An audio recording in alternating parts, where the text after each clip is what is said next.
انسان باید امیدوار باشه به رحمت رب العالمین. نگو من خیلی گناه کردم، نجس شدم، آلوده شدم. 2 نفر حق ندارن این حرفو بزنن. یکی خودت حق نداری به خودت بگی من دیگه نجس شدم، پلید شدم، خدا منو نمیبخشه. حرام کسی بندی از بندگان خدا به خودش این حرفو بزنه، حرام، ممنوعه. نفر دومم کسی حق نداره به کسی بگه من حق ندارم به تو بگم.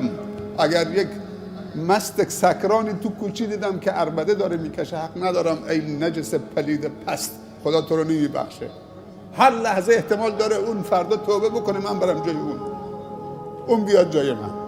این جرأت رو به خودتون ندید که به کسی با 4 رکعت نمازت بگی خدا فلانی رو نمیبخشه، حتی که همیشه سکرانه. اگه دوستش دارید تلاش بکن که اونو نجات بدید، ولی قضاوت حق تو نیست، اونو نمیبخشه. تو چی کاره هستی تو رحمت خدا؟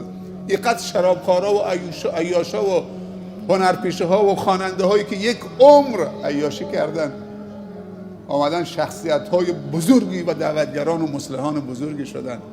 خیلی از اون مغرور نماها به عبادت های که داشتن مغرور شدن با عبادتشون، درباره بندگان خدا قضاوت کردن، رفتن جای اونا، منحرف شدن. کی میدونه فردا چی میشه؟ اونی که داره عبادت میکنه باید گریه بکنه خدای قبول بکن، منو ثابت قدم بکن. علما میگن تواضع و گریه و زاری با گناه خیلی بهتر از تکبر و خودخواهی با عبادته.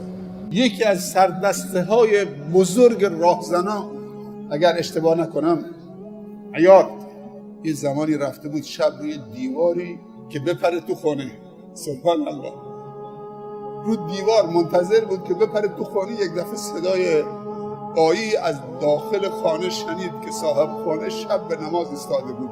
زمانی که این رفته بود چه؟ اون خانه رو بزنه. قدیم خود دیگه برقی نبوده، سر صدایی نبوده، خلوت، رو دیوار نشسته بود که بپره. یک دفعه صدای آیه شنید که بعد از سوره هم اون صاحب خانه داره میخونه الم یأن للذین آمنوا ان تخشع قلوبهم لذکر الله.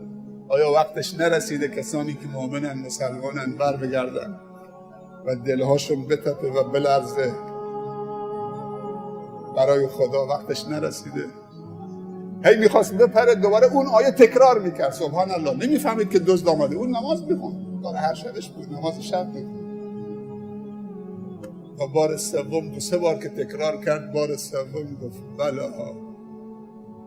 اون دزده که رو دیوار بود گفت بلا، وقتش رسیده که عیاض توبه بکنه و بر بگرده به سوی خدا. به جایی که بپره به داخل خانه، پرید به بیرون خانه و مسیرش عوض شد و یکی از قضات بزرگ و شخصیت‌های بزرگ جهان اسلام شد. یک راهزن.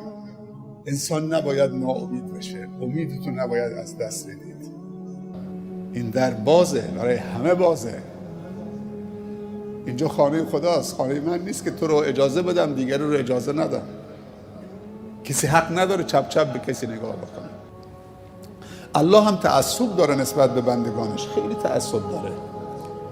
الله به ابلیس گفته تو 1 سال، 2 سال، 30 سال، 40 سال بندگان منو گمراه میکنید، فکر میکنید که به قول و زنجیر کشیدید، دیگه مطیعتان مالتان، از من گرفتید، ولی من یه داغی بر دلت میذارم.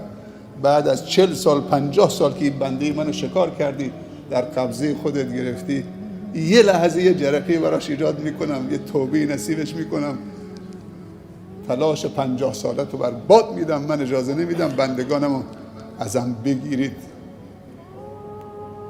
الله غیرت داره، تعصب داره نسبت به بندگانش.